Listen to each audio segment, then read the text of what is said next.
My name's Dan Thorne. I run Orange Elephant Productions. It's a video communications and AV design business. Been going about six and a bit years now, and it's basically just myself and my kit. The pandemic this year really hit me straight between the eyes. I went from having a couple of really good years and looking like this was going to be yet another one. When it got announced, the government announcements came through at the end of March or middle of March, the job I was on basically stopped, and I lost about 50 grand's worth of work in a matter of a couple of days. And the ongoing lockdowns and other bits and pieces that happened meant that most of the stuff that I'd been pre-booked for the year got postponed or cancelled. Initially you kind of go, I'll make this work, I'll figure this out, I'll find a way. But gradually, as the weeks wore on, I'll come into the office and there'll be less emails or more emails saying we're cancelling this or we're not sure whether this is going to be going on. You kind of lose contact with your clients.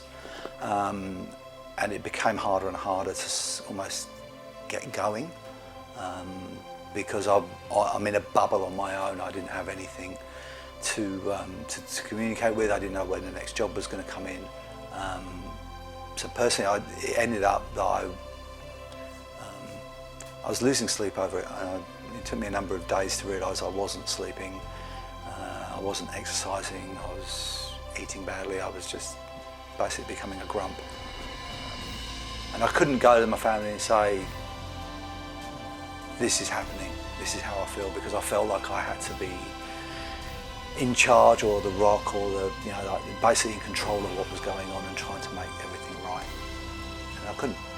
A wellbeing service would be a great help for sole traders or small business companies, or any company to be honest, but particularly for me it would be. I mean, there was a time that it took me 4 days to realise I wasn't sleeping, 4 nights. It was the 4th night of staring at the ceiling that I suddenly realised that I'm not doing what I normally do. And I think if I could connect to a wellbeing service or a professional service, it would probably take a step to contact, but knowing something was there would definitely help. Because you run out of ideas yourself. You think you're doing the right thing, and at the end of the day, if I needed help with my accounts, I'd go to an accountant. If I had a bad back, I'd go to a physio sort of thing. So why not go and seek wellness out? Even if it's just a quiet chat about something.